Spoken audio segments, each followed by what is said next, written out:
കർത്താവിശ്വമിശിഹായ്ക്ക് സ്തുതിയായിരിക്കട്ടെ. സഭയുടെ അടിസ്ഥാന സുശേഷ പ്രഘോഷണ ദൗത്യത്തിൽ പങ്കുചേരുന്ന മിസ്യോ ടീമിന്റെ മുഖപത്രമായ മിസ്യോ വൈബ്സിന്റെ ലക്കം 55 വായനയിലേക്ക് ഈശോയുടെ നാമത്തിൽ സ്നേഹ സ്വാഗതം. മുഖക്കുറി ലേഖനമായി ഇത്തവണ നൽകിയിരിക്കുന്നത് ഡോക്ടർ അഗസ്റ്റിൻ മുണ്ടിയത്ത് CMF മിസ്യോ ടീമിന്റെ ആത്മീയ ഉപദേഷ്ടാവ് രചിച്ച പാപം എന്ന യാഥാർത്ഥ്യം എന്ന ഒരു മനോഹരമായ ലേഖനമാണ്. പാപം എന്ന യാഥാർത്ഥ്യം. Reverend doctor Augustine Mundiyath CMF. ദൈവം അനന്ത നന്മയാണ്. അവിടുത്തെ എല്ലാ പ്രവൃത്തികളും നല്ലവയാണ്. എങ്കിലും വേദനകളുടെയും പ്രകൃതിയിലെ തിന്മകളുടെയും അനുഭവത്തിൽ നിന്ന് ആർക്കും രക്ഷപ്പെടാനാവില്ല. ഇവ പ്രകൃത്യാ സൃഷ്ടികൾക്കുള്ള പരിമിതികളുമായി ബന്ധപ്പെട്ടവയാണ്. ധാർമ്മിക തിന്മ എന്ന പ്രശ്നത്തിൽ നിന്ന് ആർക്കും രക്ഷപ്പെടാനാവില്ല. എവിടെ നിന്നാണ് തിന്മ വരുന്നത്? തിന്മ എവിടെ നിന്ന് വരുന്നുവെന്ന് ഞാൻ അന്വേഷിച്ചു, ഒരു ഉത്തരവും എനിക്ക് കിട്ടിയില്ല എന്ന് വിശുദ്ധ അഗസ്തീനോസ് പ്രസ്താവിക്കുന്നു. തന്റെ വേദനാജനകമായ ദൈവാന്വേഷണത്തിന് അഗസ്തീനോസിന് ഉത്തരം ലഭിച്ചത് അദ്ദേഹം ജീവിക്കുന്ന ദൈവത്തിലേക്ക് തിരിഞ്ഞപ്പോഴാണ്. തിന്മയുടെ രഹസ്യം അനാവൃതമാകുന്നത് ഭക്തിയുടെ രഹസ്യത്തിന്റെ വെളിച്ചത്തിൽ മാത്രമാണ്. 1 തിമോത്തി 3:16 2 തിമോത്തി 2:7 തിരുവചനങ്ങൾ. ക്രിസ്തുവിലൂടെ വെളിപ്പെടുത്തപ്പെട്ട ദൈവസ്നേഹം പാപത്തിന്റെ വ്യാപ്തിയെയും അതേസമയം ദൈവകൃപയുടെ അതിസമൃദ്ധിയെയും വെളിപ്പെടുത്തി. റോമ 5:20 തിരുവചനങ്ങൾ. ക്രിസ്തു മാത്രമാണ് തിന്മയുടെ മേൽ വിജയം നേടിയവൻ. അതിനാൽ അവിടുന്ന് വിശ്വാസ ദൃഷ്ടികൾ ഉറപ്പിച്ചുകൊണ്ടായിരിക്കണം തിന്മയുടെ ഉൽപ്പത്തിയെ പറ്റിയുള്ള പ്രശ്നത്തെ നാം സമീപിക്കേണ്ടത്. ലൂക്ക 11:21-22, യോഹന്നാൻ 16:11 തിരുവചനങ്ങൾ.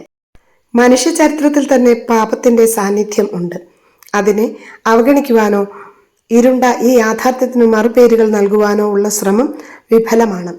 പാപം എന്താണെന്ന് ഗ്രഹിക്കുവാനുള്ള ശ്രമത്തിൽ ആദ്യമായി മനുഷ്യന് ദൈവത്തോടുള്ള ഗാഠബന്ധം അംഗീകരിക്കണം. ഈ ബന്ധത്തിലല്ലാതെ പാപം എന്ന തിന്മയുടെ മറമാറ്റി അതിൻ്റെ യഥാർത്ഥ രൂപം ദർശിക്കുന്നതിന് നമുക്ക് സാധിക്കുകയില്ല. ദൈവനിഷേധവും അവിടുത്തോടുള്ള എതിർപ്പുമാണ് മനുഷ്യന് ജീവിതത്തിലും ചരിത്രത്തിലും ഒരു ദുർവഹ ഭാരമായി എന്നും വർത്തിക്കുന്ന പാപത്തിന്റെ യഥാർത്ഥ സ്വഭാവം. CCC 386. ദൈവാവിഷ്കരണത്തിന്റെ വെളിച്ചത്തിൽ മാത്രമേ പാപം എന്ന യാഥാർത്ഥ്യത്തിന് വിശിഷ്യ ഉത്ഭവ പാപത്തിന് വിശദീകരണം നൽകാൻ സാധ്യമാകൂ. ദൈവത്തെക്കുറിച്ച് വെളിപാട് നൽകുന്ന അറിവ് കൂടാതെ പാപത്തിന്റെ യഥാർത്ഥ സ്വഭാവം ഗ്രഹിക്കുന്നതിന് നമുക്ക് സാധിക്കുകയില്ല. അതുപോലെ പാപത്തെ കേവലം വളർച്ചാ സംബന്ധമായ വൈകല്യമായും മാനസിക ദൗർബല്യമായും ഒരു അബദ്ധമായും അപര്യാപ്തമായ സാമൂഹിക വ്യവസ്ഥിതിയുടെ അനിവാര്യ ഫലമായും മറ്റും വ്യാഖ്യാനിക്കാൻ പ്രലോഭിതരാകും. മനുഷ്യനെ സംബന്ധിച്ചുള്ള ദൈവിക പദ്ധതിയുടെ അറിവിലൂടെ മാത്രമേ സൃഷ്ടികളായ വ്യക്തികൾ ദൈവത്തെ സ്നേഹിക്കുന്നതിനും അന്യോന്യം സ്നേഹിക്കുന്നതിനുമായി ദൈവം അവർക്ക് നൽകിയ സ്വാതന്ത്ര്യത്തിന്റെ ദുരുപയോഗമാണ് പാപമെന്ന് നമുക്ക് ഗ്രഹിക്കാൻ സാധിക്കുകയുള്ളൂ. CCC 387. ഉദ്ഭവ പാപം എന്നത് കാതലായ ഒരു വിശ്വാസ സത്യമാണ്. ദൈവാവിഷ്കരണത്തിന്റെ പുരോഗതിക്ക് അനുസൃതമായി പാപം എന്ന യാഥാർത്ഥ്യം കൂടുതൽ വ്യക്തമാകുന്നു. പഴയ നിയമകാലത്തെ ദൈവജനത ഉൽപ്പത്തി പുസ്തകത്തിലെ മനുഷ്യന്റെ പതന വിവരണത്തിന്റെ വെളിച്ചത്തിൽ മനുഷ്യാവസ്ഥയുടെ വേദന മനസ്സിലാക്കുവാൻ ശ്രമം നടത്തിയെങ്കിലും അതിന്റെ ആന്തരികാർത്ഥം ഗ്രഹിക്കുന്നതിന് അവർക്ക് കഴിഞ്ഞിരുന്നില്ല. കാരണം യേശുക്രിസ്തുവിന്റെ മരണത്തിന്റെയും ഉത്ഥാനത്തിന്റെയും വെളിച്ചത്തിൽ മാത്രമേ ഇത് സുഗ്രാഹ്യമാകൂ. റോമ 5:12-21 തിരുവചനങ്ങൾ. പാപത്തിന്റെ പ്രഭവമായി ആദത്തെ മനസ്സിലാക്കുന്നതിന് കൃപാവരത്തിന്റെ പ്രഭവമായി ക്രിസ്തുവിനെ മനസ്സിലാക്കണം. ലോകരക്ഷകൻ ആരാണെന്ന് വെളിപ്പെടുത്തിക്കൊണ്ട് പാപത്തിന്റെ പേരിൽ ലോകത്തെ കുറ്റപ്പെടുത്തുവാൻ വേണ്ടിയാണ് പുനരുത്ഥാനം ചെയ്ത ക്രിസ്തുവിനാൽ അയക്കപ്പെട്ട പരിശുദ്ധാത്മാവായ സഹായകൻ സമാഗതനായത്. യോഹന്നാൻ 16:6 തിരുവചനങ്ങൾ. മനുഷ്യന്റെ ആദ്യ പതന വിവരണത്തെ മനസ്സിലാക്കേണ്ടത് ഇപ്രകാരമാണ്. പതനത്തെ വിവരിക്കുന്നതിന് ഉൽപ്പത്തി പുസ്തകം അധ്യായം 3 ആലങ്കാരിക ഭാഷയാണ് ഉപയോഗിച്ചിരിക്കുന്നത്. എങ്കിലും മാനവചരിത്രത്തിന്റെ ആരംഭത്തിൽ നടന്ന ഒരു പുരാതന സംഭവത്തെ അത് ഊന്നിപ്പറയുന്നു. നമ്മുടെ ആദ്യ മാതാപിതാക്കന്മാർ സ്വാതന്ത്ര്യത്തോടെ ചെയ്ത ആദ്യ പാപം മാനവ ചരിത്രത്തിന് മുഴുവൻ ക്ഷതമേൽപ്പിച്ചുവെന്ന് വെളിപാട് വഴി നമുക്ക് വിശ്വാസപരമായ സ്ഥിരീകരണം ലഭിച്ചിരിക്കുന്നു. Council of Trent Pius 12 3897.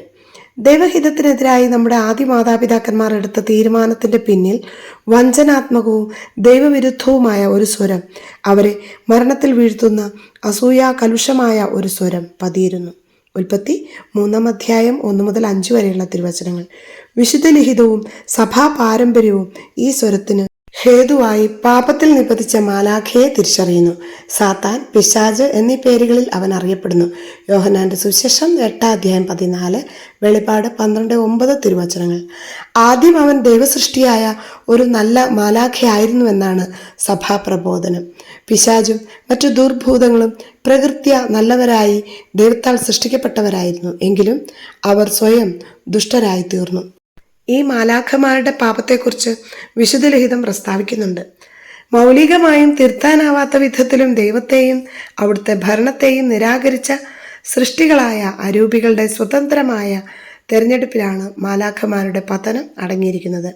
നമ്മുടെ ആദ്യ മാതാപിതാക്കന്മാരോട് പ്രലോഭകൻ പറഞ്ഞ വാക്കുകളിൽ ആ നിഷേധത്തിൻ്റെ അലയടി നാം കേൾക്കുന്നു. നിങ്ങൾ ദൈവത്തെ പോലെ ആയിത്തീരും. ഉൽപ്പത്തി 3:5. പിശാച് ആദ്യം മുതലേ പാപം ചെയ്യുന്നു. അവൻ നുണയനും നുണയുടെ പിതാവുമാണ്. 1 യോഹന്നാൻ 3:8, വിശുദ്ധ യോഹന്നാന്റെ സുവിശേഷം 8:44 തിരുവചനങ്ങൾ. ദൈവത്തിന്റെ അനന്ത കാരുണ്യത്തിന്റെ കുറവല്ല, പ്രത്യുത മാലാഖമാരുടെ തീരുമാനത്തിന്റെ തിരുത്താനാകാത്ത സ്വഭാവമാണ് അവരുടെ പാപത്തെ അക്ഷന്തവ്യമാക്കുന്നത്. മരണശേഷം മനുഷ്യർക്ക് മനസ്താപം സാധ്യമല്ലാത്തതുപോലെ മാലാഖമാർക്ക് അവരുടെ പതനശേഷം മനസ്താപം സാധ്യമല്ല. ആരംഭം മുതലേ കൊലപാതകി എന്ന് യേശു വിശേഷിപ്പിക്കുന്നവൻ്റെ ആപത്കരമായ സ്വാധീനത്തെക്കുറിച്ച് വിശുദ്ധ ഗ്രന്ഥം സാക്ഷി നൽകുന്നു. പിതാവിൽ നിന്ന് യേശു സ്വീകരിച്ച ദൗത്യത്തിൻ്റെ നിർവഹണത്തിൽ നിന്നും അവിടുത്തെ വ്യതിചലിപ്പിക്കാൻ ശ്രമിക്കുക പോലും ചെയ്തവനാണ് അവൻ. യോഹന്നാന്റെ സുവിശേഷം 8:44, മത്തായിയുടെ സുവിശേഷം 4:1-11 വരെയുള്ള തിരുവചനങ്ങൾ. ദൈവപുത്രന്റെ ആഗമന ഉദ്ദേശ്യം തന്നെ പിശാചിന്റെ പ്രവർത്തനങ്ങളെ നശിപ്പിക്കുക എന്നതായിരുന്നു. 1 യോഹന്നാൻ 3:8. ഫലത്തിൽ പിശാചിന്റെ പ്രവൃത്തികളിൽ ഏറ്റവും ഗൗരവമേറിയത് ദൈവത്തെ ധിക്കരിക്കാൻ മനുഷ്യനെ പ്രേരിപ്പിച്ച വഞ്ചനാപൂർണമായ പ്രലോഭനമായിരുന്നു. CCC 394. എങ്കിലും പിശാചിന്റെ ശക്തി അനന്തമല്ല. പൂർണ്ണമായ അരൂപി എന്ന നിലയിൽ അവൻ ശക്തനാണെങ്കിലും അവൻ ഒരു സൃഷ്ടി മാത്രമാണ്. ദൈവരാജ്യത്തിന്റെ നിർമ്മിതി തടയാൻ അവൻ ശക്തനല്ല. ദൈവത്തോടും യേശുക്രിസ്തുവിൽ സാക്ഷാത്കൃതമാകുന്ന ദൈവരാജ്യത്തോടും തികഞ്ഞ വിദ്വേഷത്തോടെ പിശാച് ഈ ലോകത്തിൽ പ്രവർത്തിച്ചേക്കാം. അവൻ്റെ പ്രവർത്തനം ഓരോ മനുഷ്യനും സമൂഹത്തിനും ആത്മീയവും പരോക്ഷമായി ശാരീരികമായി പോലും ഗൗരവതരമായ ഉപദ്രവങ്ങൾ വരുത്തി വയ്ക്കുന്നതുമാകാം. എന്നാലും പിശാചിനെ ചില നേരങ്ങളിൽ അവൻ്റെ ദുഷ്പ്രവർത്തനത്തിന് അനുവദിക്കാറുണ്ട്. ശക്തിയോടും സൗമ്യതയോടും മനുഷ്യൻ്റെയും ലോകത്തിൻ്റെ തന്നെയും ചരിത്രത്തെ നിയന്ത്രിച്ചു നയിക്കുന്ന ദൈവിക പരിപാലന പിശാചിനെ അവൻ്റെ പ്രവർത്തനത്തിന് അനുവദിക്കാറുണ്ട്. പൈശാചിക പ്രവർത്തനത്തെ ദൈവം അനുവദിക്കുന്നു എന്നത് ഒരു വലിയ രഹസ്യമാണ്. കാരണം ദൈവത്തെ സ്നേഹിക്കുന്നവർക്ക്, അവിടുത്തെ പദ്ധതി അനുസരിച്ച് വിളിക്കപ്പെട്ടവർക്ക് അവിടുന്ന് നന്മയ്ക്കായി പരിണമിപ്പിക്കുന്നുവെന്ന് നമുക്കറിയാമല്ലോ. റോമ 8:28. അടുത്ത ലേഖനത്തിൻ്റെ വായനയിലേക്ക് കടക്കുകയാണ്. പ്രൊഫസർ CC ആലിസൂട്ടി ആൻറ്റി രചിച്ച കൂടുതൽ ആഴത്തിൽ കൂടുതൽ വിസ്തൃതിയിലേക്ക് എന്ന ലേഖനം. കരിസ്മാറ്റിക് നവീകരണം നമ്മുടെ നാട്ടിലെത്തിയതിൻ്റെ സുവർണ ജൂബിലി ആഘോഷത്തിലാണല്ലോ കേരള സഭ ഈ നാളുകളിൽ. സഭാ നവീകരണവും തിരുസഭയുടെ ഏകദൗത്യമായ സുവിശേഷ പ്രഘോഷണവും വളരെ ഫലപ്രദമാകുന്നതിന് നമുക്ക് ഒത്തൊരുമിച്ച് പ്രവർത്തിക്കാം. പുനഃസുവിശേഷവൽക്കരണം ആഴപ്പെട്ട് ഫലപ്രദമാകുന്നതിൻ്റെ തോതനുസരിച്ച് നവസുവിശേഷവൽക്കരണം വളർന്ന് വിസ്തൃതമാകും. വ്യക്തികളുടെയും കുടുംബങ്ങളുടെയും സമൂഹങ്ങളുടെയും നവീകരണത്തിലൂടെ തിരുസഭയ്ക്ക് ഭരമേൽപ്പിക്കപ്പെട്ടിരിക്കുന്ന ലോക സുവിശേഷവൽക്കരണ ദൗത്യത്തിന് പ്രേക്ഷിത ശിഷ്യരായ നാം എല്ലാവരും അർപ്പിതരാകുന്നതിന് നമുക്ക് ശ്രദ്ധിക്കാം. കാലാനുസൃതമായ സഭാജീവിതവും ദൗത്യവും സീറോ മലബാർ സഭയിൽ എന്നുള്ള പൊതുപ്രമേയത്തിൻ്റെ ഭാഗമായി ഫലപ്രദമായ സുവിശേഷവൽക്കരണത്തിനുള്ള ആത്മായ ശാക്തീകരണം എന്ന വിഷയം ഈ നാളുകളിൽ സീറോ മലബാർ സഭ കാര്യമായി പരിഗണിക്കുകയും പദ്ധതികൾ പ്ലാനിടുകയും ചെയ്തു വരുന്നു. ആഗോള സഭയിൽ 2025 ജൂബിലി ആചരണത്തിൻ്റെ ആപ്തവാക്യമായി ഫ്രാൻസിസ് പാപ്പ തെരഞ്ഞെടുത്തിരുന്ന പ്രത്യാശയുടെ തീർത്ഥാടകർ എന്ന വിഷയവും എല്ലാ പ്രതിസന്ധികൾക്കിടയിലും പ്രത്യാശയുടെ തിരുനാളം കെടാതെ സൂക്ഷിക്കുവാൻ നമ്മെ ആഹ്വാനം ചെയ്യുന്നതായിരുന്നു. സെനഡാലിറ്റിയുടെ ഒരുമിച്ച് നടക്കൽ. ഈ നാളുകളിൽ പരസ്പര ബഹുമാനത്തോടെ, കരുതലോടെ, ത്യാഗസന്നദ്ധതയോടെ, സാഹോദര്യത്തിൽ കുരിശിൻ്റെ വഴിയിലൂടെ നമുക്ക് മുന്നേറാം. കരുണ, കരുതൽ, കാവൽ ഇവയൊക്കെ മുഖമുദ്രയാക്കി ഐക്യത്തിൻ്റെ പാതയിലൂടെയുള്ള നമ്മുടെ യാത്ര സുന്ദരവും ശുഭകരവുമാകട്ടെ. കണ്ണിൽ കനിവും കരളിൽ കനലും കാലിൽ ചിറകും കയ്യിൽ നന്മയും നാവിൽ സത്യവുമായി പ്രത്യാശയുടെ തീർത്ഥാടകരായി ഒരുമയോടെ ഒപ്പം നടന്നുകൊണ്ട് ലോകത്തിനു മുമ്പിൽ വലിയ സാക്ഷ്യം നൽകാൻ ഈ നാളുകളിൽ നമുക്ക് കഴിയണം. സഭ ഒരു തികഞ്ഞ പ്രേക്ഷിത സമൂഹമായി മാറേണ്ടിയിരിക്കുന്നു. അവരവരുടെ നിലകളിൽ നിൽക്കാനും പഠിക്കാനും പ്രതികരിക്കാനും ആഘോഷിക്കാനും ചിന്തിക്കാനും ഒക്കെയുള്ള അവകാശവും അധികാരവും ഭരണഘടന നമുക്ക് തരുന്നുണ്ട്. വിശ്വാസികൾ രാഷ്ട്രീയത്തിലും സമൂഹ നിർമ്മിതിയിലും സജീവ പങ്കാളിത്തം എടുക്കണം. വിശ്വാസ പരിശീലനം പ്രേക്ഷിത ശിഷ്യരെ പരിശീലിപ്പിക്കുന്നതാകണം.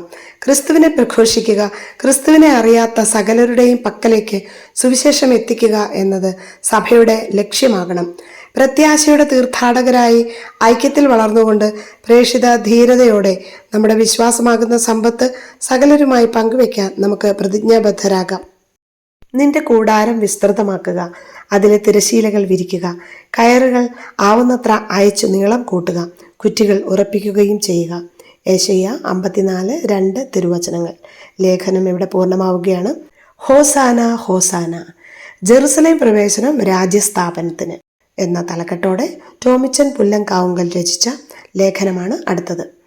ആരുടെയും മുന്നിൽ തലകുനിക്കാത്തവൻ, നിയമാന്ധത ബാധിച്ച പരിസയരെയും നിയമജ്ഞരെയും വരുതിക്ക് നിർത്തിയവൻ, പ്രവാചക ഗ്രന്ഥം വായിച്ചിട്ട് അതിൽ പറഞ്ഞിരിക്കുന്നതെല്ലാം തന്നെക്കുറിച്ചാണെന്നും അവകാശപ്പെട്ടവൻ, എല്ലാത്തരം ബന്ധനങ്ങളിൽ നിന്നും മനുഷ്യകുലത്തിന് മോചനം നൽകുമെന്ന് പരസ്യമായി സിനഗോഗിൽ വെച്ച് പ്രഖ്യാപിച്ചവൻ, നിരന്തരം ഒരു രാജ്യത്തെക്കുറിച്ച് സംസാരിച്ചിരുന്നവൻ, മറ്റൊരു പ്രവാചകനും അന്നുവരെ പ്രഘോഷിക്കാത്ത ശൈലിയും ധൈര്യവും കാട്ടി അതുല്യനായി ജീവിച്ചവൻ, അതാണ് യേശുക്രിസ്തു.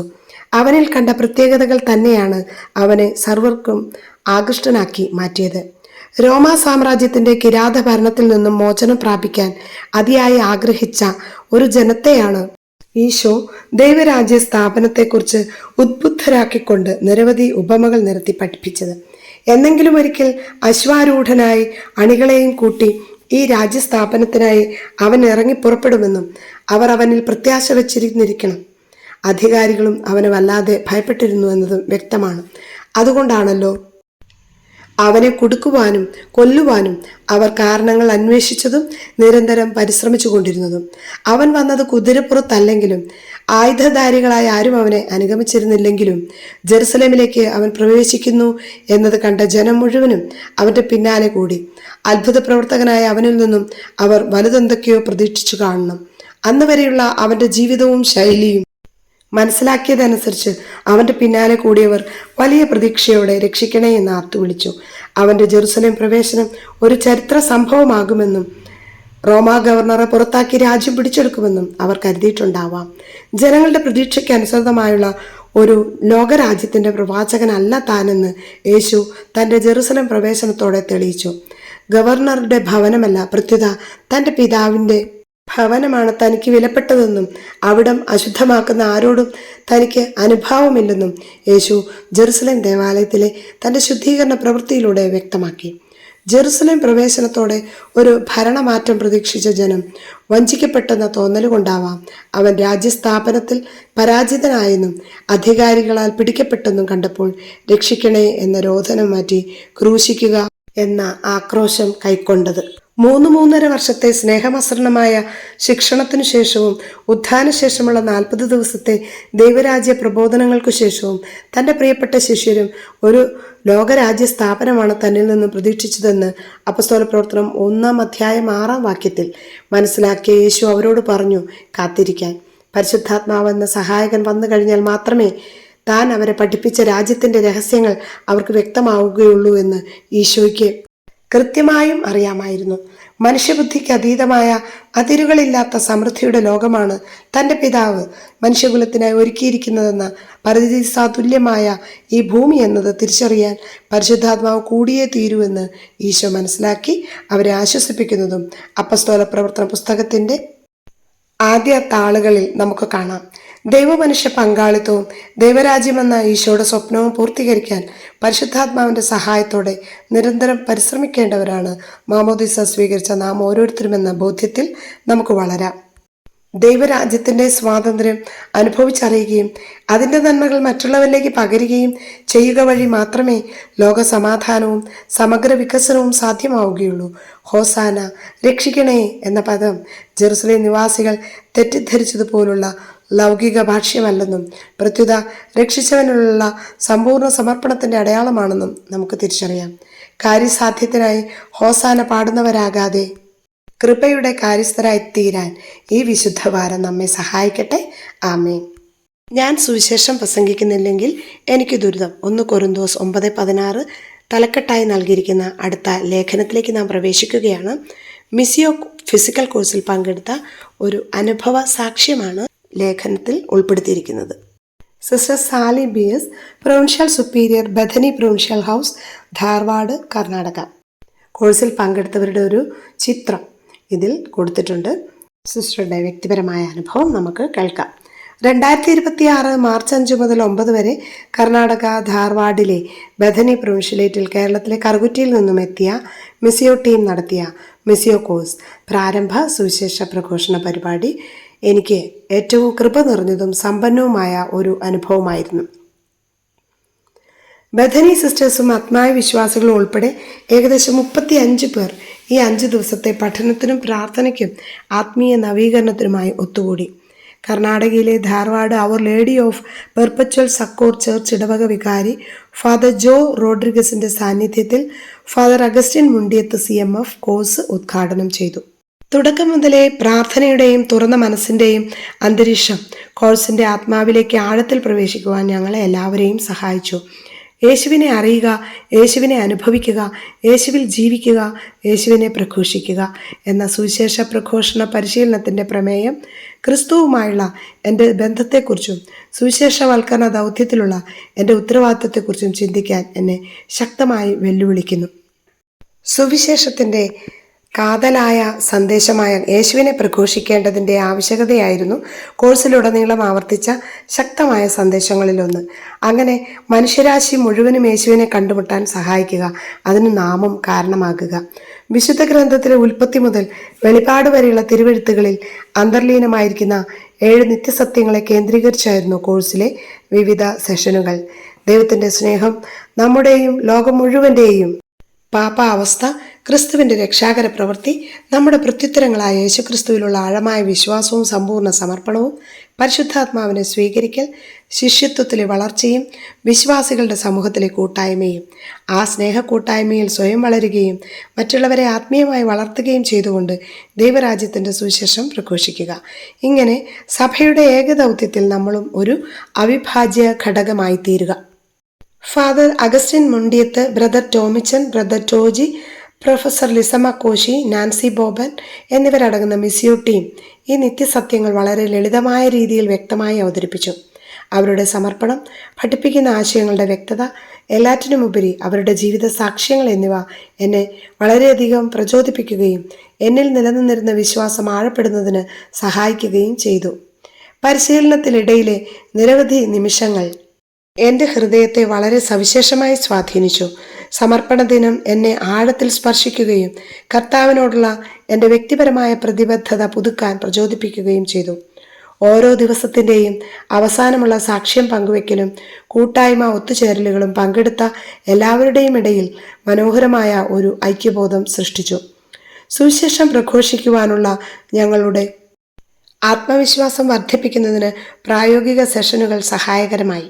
മിസിയോ കുടുംബത്തിൻ്റെ അമ്മയായ പ്രൊഫസർ CC ആലിസുകുട്ടി ചേച്ചിയുടെ സുവിശേഷ ഭാഗ്യങ്ങൾ അല്ലെങ്കിൽ ഗിരിപ്രഭാഷണം എന്ന ഓൺലൈൻ സെഷൻ ആത്മാന്വേഷണപരവും ഏറെ ഉൾക്കാഴ്ച തരുന്നതുമായിരുന്നു. സുവിശേഷ ഭാഗ്യങ്ങൾക്ക് സ്വർഗസ്ഥനായ പിതാവേ എന്ന പ്രാർത്ഥനയുമായുള്ള ബന്ധവും താരതമ്യവും വളരെ പ്രബുദ്ധവും ദൈനംദിന ജീവിതത്തിൽ സുവിശേഷ മൂല്യങ്ങൾ ജീവിക്കുന്നതിനുള്ള പുതിയ കാഴ്ചപ്പാടുകൾ തരുന്നതുമായിരുന്നു. എല്ലാ ദിവസവും ദിവ്യകാരുണ്യ ആഘോഷത്തിലൂടെയും ദിവ്യകാരുണ്യ ആരാധനയുടെ നിമിഷങ്ങളിലൂടെയും ഞങ്ങൾ ആത്മീയമായി പരിപോഷിപ്പിക്കപ്പെട്ടു. സുവിശേഷവൽക്കരണ സന്ദേശത്തെക്കുറിച്ച് കൂടുതൽ ആഴത്തിൽ ചിന്തിക്കാൻ അത് ഞങ്ങൾക്ക് കൃപയും ശക്തിയും നൽകി. ഗ്രൂപ്പ് പ്രവർത്തനങ്ങൾ ഞങ്ങളുടെ കൂട്ടായ്മയെയും സമൂഹത്തെയും കുറിച്ചുള്ള ബോധ്യത്തെ കൂടുതൽ ശക്തിപ്പെടുത്തി. വ്യക്തിപരമായി ഈ പരിശീലന പരിപാടി എന്നിൽ സുവിശേഷ പ്രഘോഷണത്തിനായുള്ള ആഴമേറിയ ആഗ്രഹവും തീഷ്ണതയും വീണ്ടും ഉണർത്തി. സുവിശേഷവൽക്കരണം ഒരു ഉത്തരവാദിത്വം മാത്രമല്ല, ക്രിസ്തു നമ്മെ ഓരോരുത്തരെയും ഏൽപ്പിച്ച സന്തോഷകരമായ ഒരു ദൗത്യവുമാണെന്ന് ഇത് എന്നെ ബോധ്യപ്പെടുത്തി. ഈ ദിവസങ്ങളിൽ ഞങ്ങളെ നയിച്ച മിസിയോ ടീമിന്റെ സമർപ്പണത്തിനും ഏകോപനത്തിനും പ്രചോദനാത്മകമായ സാക്ഷ്യത്തിനും ഈ കോഴ്സിൽ പങ്കെടുത്ത എല്ലാവർക്കും വേണ്ടി ഞാൻ ആത്മാർത്ഥമായി നന്ദി പറയുന്നു. യേശുവിനെ കൂടുതൽ ആഴത്തിൽ അറിയാനും ആ സ്നേഹം അനുഭവിക്കാനും അവൻ്റെ സന്ദേശം ജീവിക്കാനും ധൈര്യത്തോടും സന്തോഷത്തോടും കൂടി അവനെ പ്രഘോഷിക്കാനും നമ്മെ പ്രോത്സാഹിപ്പിച്ചുകൊണ്ടുള്ള ഈ കോഴ്സ് പഠനം, പ്രാർത്ഥന, കൂട്ടായ്മ എന്നിവയുടെ മനോഹരമായ ഒരു അനുഭവമായിരുന്നു. അടുത്ത ലേഖനം സാലി വർഗീസ് രചിച്ച നോമ്പ് അനുതാപത്തിൻ്റെയും പരിവർത്തനത്തിൻ്റെയും കാലഘട്ടം എന്ന തലക്കെട്ടോടുകൂടിയതാണ്. ഈശോയുടെ പീഡാനുഭവത്തെയും മരണത്തെയും അനുസ്മരിപ്പിക്കുന്ന ഈ നോമ്പുകാലത്ത് പലതരത്തിലുള്ള പുണ്യങ്ങളും സുഹൃതങ്ങളും നാം അഭ്യസിക്കാറുണ്ട്. പലതരത്തിലുള്ള ഭക്ഷണ സാധനങ്ങൾ, പ്രത്യേകിച്ച് നമുക്കിഷ്ടപ്പെട്ട ഭക്ഷണങ്ങൾ നോമ്പുകാലങ്ങളിൽ നാം ഉപേക്ഷിക്കാറുണ്ട്. എന്നാൽ ഇതുകൊണ്ട് നാം എന്തു നേടി എന്നത് ആത്യന്തികവും പ്രസക്തവുമായ ഒരു ചോദ്യമാണ്. നമുക്കിഷ്ടപ്പെട്ടതൊക്കെ ഉപേക്ഷിച്ച് നാം ഈശോയെ സ്വന്തമാക്കിയോ എന്നതാണ് നമ്മുടെ മുന്നിലുള്ള ചോദ്യം. ഈ നോമ്പുകാലം പലതും വർജിക്കാനുള്ള കാലഘട്ടം മാത്രമല്ല, വേറെ ചിലത് ആർജിക്കാനുള്ള അവസരം കൂടിയാണ്. നോമ്പുകാലത്ത് പലവിധ ഭക്ഷണ സാധനങ്ങൾ ഉപേക്ഷിക്കുന്നതിലൂടെ നമ്മുടെ ശരീരത്തെ മാലിന്യമുക്തമാക്കുന്നത് പോലെ പ്രലോഭനത്തിൻ്റെ ആസക്തികളിൽ നിന്ന് മനസ്സിനെയും മോചിപ്പിക്കണം. നമ്മുടെ മനസ്സിനെയും ശരീരത്തെയും മലിനമാക്കുന്ന അശുദ്ധചര്യകളിൽ നിന്നും മനസ്സിൽ നന്മ യേശുവിൻ്റെ സാന്നിധ്യം നിറച്ചില്ലെങ്കിൽ എന്താണ് സംഭവിക്കുകയെന്ന് പറയുന്നുണ്ട്. തിരിച്ചു വരുമ്പോൾ ആ വീട് അടിച്ചുവാരി സജ്ജീകരിക്കപ്പെട്ടതായി കാണുന്നു. അപ്പോൾ അവൻ പോയി തന്നേക്കാൾ ദുഷ്ടരായ മറ്റേഴ് അശുദ്ധാത്മാക്കളെ കൂടി കൊണ്ടുവന്ന് അവിടെ പ്രവേശിച്ച് വാസമർപ്പിക്കുന്നു. ഇതിൽ നിന്ന് നാം മനസ്സിലാക്കേണ്ടത് തിന്മയെ ഉപേക്ഷിച്ചാൽ മാത്രം പോരാ, നന്മയെ സ്വീകരിക്കുക തന്നെ വേണം. എങ്കിലേ വിശുദ്ധിക്ക് വളരാൻ സാധിക്കും. സുവിശേഷത്തിൽ ധനികനായ ഒരു യുവാവിനെ പറ്റി നാം വായിക്കുന്നുണ്ട്. ഇനിയും നിനക്ക് ഒരു കുറവുണ്ട്, നിനക്കുള്ളതെല്ലാം വിറ്റ് ദരിദ്രർക്ക് കൊടുക്കുക, അപ്പോൾ സ്വർഗത്തിൽ നിനക്ക് നിക്ഷേപം ഉണ്ടാകും. ലൂക്ക 18:22 തിരുവചനങ്ങൾ. ഇത് കേട്ടപ്പോൾ അവൻ വളരെ വിഷമിച്ചു, കാരണം അവൻ വലിയ ധനികനായിരുന്നു. ചില ഭക്ഷണ സാധനങ്ങൾ ഉപേക്ഷിക്കുക മാത്രമല്ല നോമ്പുകാലത്ത് നാം ചെയ്യേണ്ടത്, പിന്നെയോ നമ്മുടെ സമയത്തിൻ്റെ, സമ്പത്തിൻ്റെ, ആരോഗ്യത്തിൻ്റെ, കഴിവിൻ്റെ ഒരു നല്ല പങ്ക് ഈ നോമ്പുകാലത്ത് മറ്റുള്ളവർക്കായി മാറ്റിവെക്കണം. കുറച്ചുകൂടി വ്യക്തമായി പറഞ്ഞാൽ, നമ്മുടെ സാന്നിധ്യം ഈശോയുടെ സാന്നിധ്യമായി മറ്റുള്ളവർക്ക് അനുഭവപ്പെടാൻ ഈ നോമ്പുകാലവും അതിനുശേഷവും കാരണമാകുന്നുണ്ടെങ്കിൽ നമ്മുടെ നോമ്പ് അർത്ഥവത്തായി. നാം അനുഭവിച്ചറിഞ്ഞ ദൈവസ്നേഹം അതിൻ്റെ പൂർണ്ണതയിൽ നാം മറ്റുള്ളവർക്കായി പങ്കുവെക്കണം. പങ്കുവെക്കും തോറും വർദ്ധിക്കുന്ന ദൈവസ്നേഹ അനുഭവത്തിലൂടെ ഈശോയെ സ്വന്തമാക്കാൻ നമുക്ക് സാധിക്കും. ഈ ധനവാനിലേക്ക് ഒരിക്കൽ കൂടി നാം തിരിഞ്ഞു നോക്കുമ്പോൾ ഒരു കാര്യം നാം തിരിച്ചറിയുക: സമ്പത്ത് അതിൽ തന്നെ ഒരു പാപമല്ല. എങ്കിലും അവൻ്റെ സമ്പത്ത് ദൈവത്തെ അനുഗമിക്കുന്നതിന് അവന് തടസ്സമായി. തന്നതിനേക്കാൾ എത്രയോ വലിയവനാണ് തന്നവനെന്ന് ഒരു നിമിഷം മറന്നു. അതായിരുന്നു അവൻ്റെ തെറ്റ്. നമ്മെ ആകർഷിക്കുന്ന ഈ ലോകത്തിൻ്റെ സുഖഭോഗങ്ങളും സന്തോഷങ്ങളും നമ്മിൽ നിന്ന് അകറ്റി നിർത്തിയാൽ മാത്രം പോരാ. അവിടെയെല്ലാം പുണ്യങ്ങൾ കൊണ്ടും സുഹൃതങ്ങൾ കൊണ്ടും നിറച്ച് സമൃദ്ധമായ ഒരു ജീവിതം നാം സ്വന്തമാക്കണം.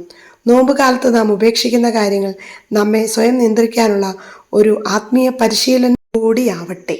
സമ്പത്ത് കൊണ്ട് നമുക്ക് ചെയ്യാവുന്ന നന്മകൾ ഏറെയുണ്ട്. അർഹതപ്പെട്ടവർക്ക് അർഹമായ രീതിയിൽ വേണ്ട വിധം പങ്കുവെക്കാൻ മനസ്സാവുക എന്നതാണ് പ്രധാനം. അതായിരിക്കട്ടെ നോമ്പുകാലത്ത് നാം ചെയ്യുന്ന ഒരു പുണ്യപ്രവൃത്തി.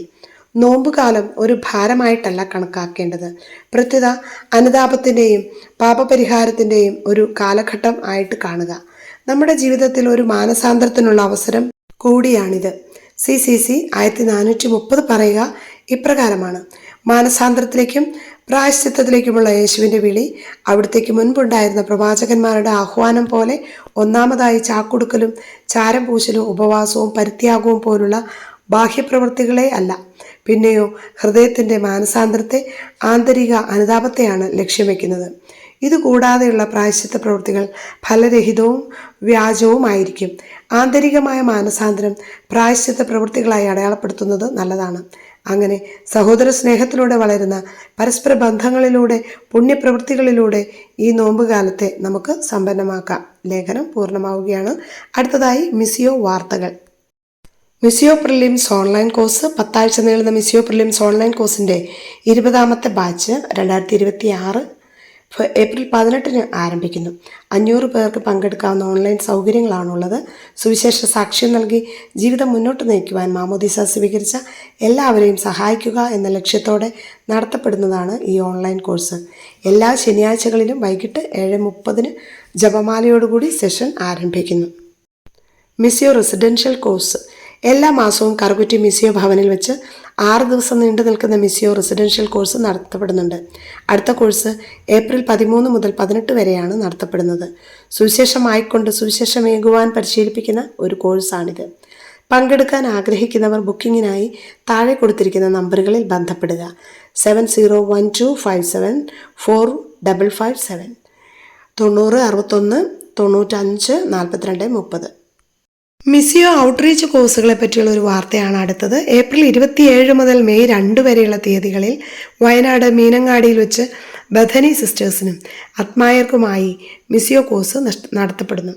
നിങ്ങളുടെ ഇടവകകളിലോ ഏതെങ്കിലും ധ്യാന കേന്ദ്രങ്ങളിലോ 6 ദിവസം നീണ്ടു നിൽക്കുന്ന മിസിയോ കോഴ്സ് നടത്തുവാൻ ആഗ്രഹമുണ്ടെങ്കിൽ താഴെ കൊടുക്കുന്ന നമ്പറിൽ ബന്ധപ്പെടാവുന്നതാണ്. മിസിയോ ടീം അവിടെ വന്ന് കോഴ്സ് നടത്തി തരുന്നതാണ്. Phone number 9061954230. മറ്റൊരു നമ്പർ കൂടി 7012574557. ഇത്തവണയും വായനക്കാരുടെ ഇടം മിസിയോ വൈബ്സ് ആഗ്രഹിക്കുന്നു. നിങ്ങളുടെ വിലയേറിയ അഭിപ്രായങ്ങളും ക്രിയാത്മക നിർദ്ദേശങ്ങളും വിമർശനങ്ങളും സന്തോഷവും പങ്കുവയ്ക്കുവാൻ ഇതാ ഒരു അവസരം. നിങ്ങളെ കേൾക്കാൻ മിസിയോ ടീം ആഗ്രഹിക്കുന്നു. നിങ്ങളുടെ പ്രതികരണങ്ങൾ താഴെ കാണുന്ന ഇമെയിൽ അഡ്രസ്സിലേക്ക് അയക്കുമല്ലോ. അടുത്തു വരുന്ന ലക്കങ്ങളിൽ തിരഞ്ഞെടുക്കപ്പെടുന്ന ഏതാനും പ്രതികരണങ്ങൾ പ്രസിദ്ധീകരിക്കുന്നതുമാണ്. misiovibes@gmail.com. സാമ്പത്തിക സഹായം മിസിയോ ഭവന പണിയുമായി ബന്ധപ്പെട്ട കടബാധ്യതകൾ നിലനിൽക്കുമ്പോഴും കഴിഞ്ഞ 2.5 വർഷം കൊണ്ട് 60 ലക്ഷത്തിലേറെ രൂപയുടെ ജീവകാരുണ്യ പ്രവർത്തനങ്ങൾക്ക് ചുക്കാൻ പിടിക്കാൻ മിസിയോ കുടുംബത്തിന് കഴിഞ്ഞിട്ടുണ്ടെന്ന വിവരം സന്തോഷത്തോടെ അറിയിക്കുന്നു. മിസിയോയിലൂടെ ദൈവം നടത്തുന്ന പ്രേക്ഷിത പ്രവർത്തനങ്ങൾക്ക് കൈത്താങ്ങാകാൻ താല്പര്യപ്പെടുന്നവർ ദയവായി താങ്കളുടെ ദശാംശം താഴെ കൊടുത്തിരിക്കുന്ന അക്കൗണ്ട് നമ്പറിലേക്ക് അയച്ച് ഒരു സ്ക്രീൻഷോട്ട് ഉത്തരവാദിത്തപ്പെട്ടവർക്ക് അയച്ച് നൽകണമേ എന്ന് അപേക്ഷിക്കുന്നു. അക്കൗണ്ട് നമ്പർ നൽകിയിട്ടുണ്ട്. അതിപ്രകാരമാണ് 101-201-00426273. IFSC code FDRL 000112. Federal bank Kalamassery branch.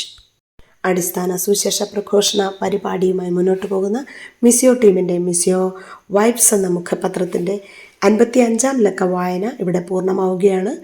മിസിയോ വൈബ്സിന് വേണ്ടി പ്രവർത്തിക്കുന്ന എല്ലാവരെയും സർവശക്തനായ ദൈവം നിറയെ അനുഗ്രഹങ്ങൾ നൽകട്ടെ എന്ന് പ്രാർത്ഥിക്കുന്നു. ദൈവത്തിന് മഹത്വമുണ്ടാകട്ടെ. ആമേൻ.